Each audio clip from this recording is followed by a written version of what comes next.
Bonjour à tous. Voilà, cette vidéo aujourd'hui pour le confinement, jour numéro 13. Et oui, déjà 13.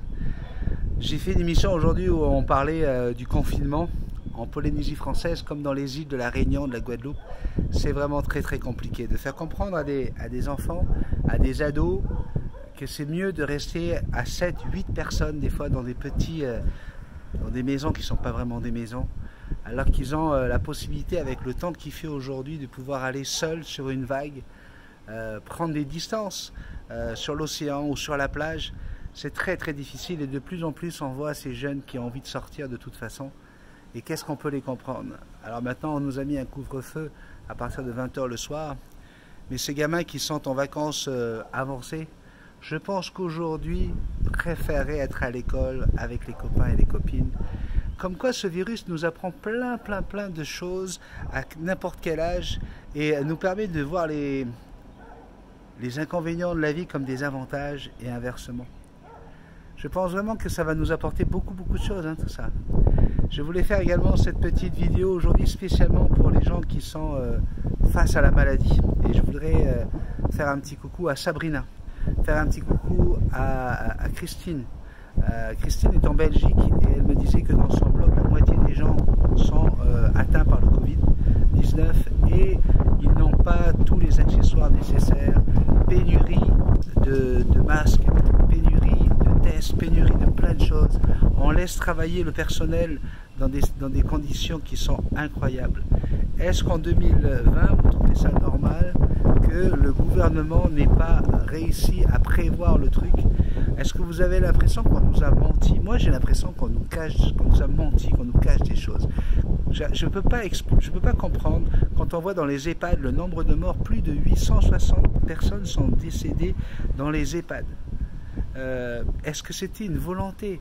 Est-ce qu'on a fait exprès? Ou est-ce que... Je ne peux pas imaginer que toutes ces personnes soient intelligentes et pensent et réfléchissent pour pouvoir nous faire vivre des choses qui sont exceptionnelles aujourd'hui. Toutes ces familles qui ne peuvent pas aller se recueillir sur le corps d'un père, d'une mère, d'un grand-père, d'un frère, d'une sœur. Et encore une fois, tout ce qu'on nous a raconté sur ce virus qui ne touchait que des personnes âgées, on s'est rendu compte très rapidement que la moyenne redescend et on a aujourd'hui un bébé de 6 semaines qui est décédé aux États-Unis. On a un gamin de 14 ans, de 16 ans, le nombre de jeunes de moins de 25 ans va arriver de plus en plus.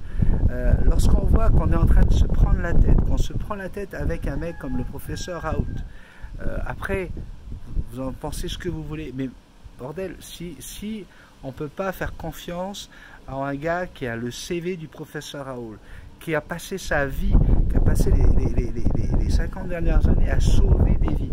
Si on ne peut pas l'écouter lui, on va écouter qui? Macron? Édouard? Non mais, c'est quoi cette petite guéguerre entre professeurs, entre tous ces gens infectiologues, bref, tu les vois sur les plateaux télé, ils font les cacous, ils font les beaux. Mais est-ce que vous avez la moitié du bagage de Raoult qui explique bien? Et en plus, on lui prête des fausses déclarations quand on dit « Ouais, on ne peut pas se prétendre d'avoir le remède miracle ». Il n'a jamais parlé de remède miracle, jamais. Ça n'est jamais sorti de sa bouche. Le mot remède miracle n'est jamais sorti de sa bouche. Comme il le dit, on ne peut pas utiliser l'hydroxychloroquine sans faire un test avant, un test cardiaque. On ne peut pas l'administrer à n'importe qui. Mais par contre, il dit bien que ce médicament permet de faire baisser la base, la charge virale du Covid-19 si on le met dès le départ, dès le dépistage, dès les premiers symptômes. Et qu'après, ça servira à rien, tout comme le vaccin de la grippe sert à rien quand on a la grippe. Il le dit tout ça, mais tout le monde, et on a l'impression que l'État est derrière, c'est toujours sur des chaînes du service public, pour dire « Oh mais non, mais nous on veut bien, d'accord, mais il faut le donner quand c'est grave ». Comme si qu'on voudrait qu'on se plante sur le processus, sur le protocole, et qu'on dise « Bah voyez, il avait dit que c'était bien, mais c'est pas bien ». Alors je sais pas, qu'est-ce que tu en penses toi? Moi j'ai ça sur le cœur, parce que forcément, quand tu travailles dans un média, tu es obligé d'aller chercher toutes les informations. Et j'ai beau avoir été chercher tout ce qu'on pouvait dire, le contraire, il n'a jamais dit quoi que ce soit. tout ce qu'il dit, c'est qu'il a testé 1000 personnes, plus de 1000 personnes, et que sur les 1000, effectivement, il y a eu un mort, il y a eu un problème, mais ça n'avait pas de rapport avec l'hydroxychloroquine. Pourquoi on ne veut pas écouter ce mec-là? Donc voilà, j'avais envie vraiment de saluer des infirmières qui sont là avec nous, qui nous regardent. Donc moi j'en ai deux qui me viennent en tête, hein, Sandrine et Christine.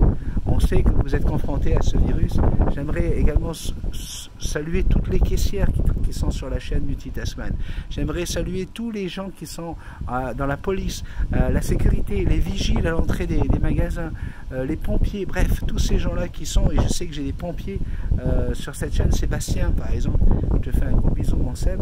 Bref, je voudrais saluer tous ces gens-là sur la chaîne.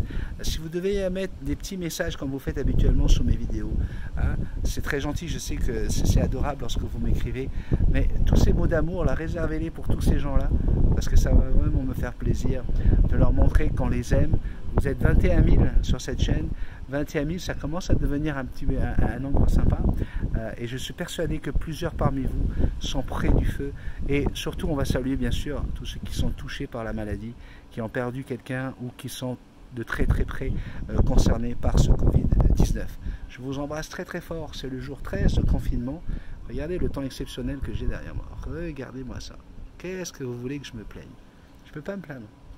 Moi je t'aime. Bisous magiques.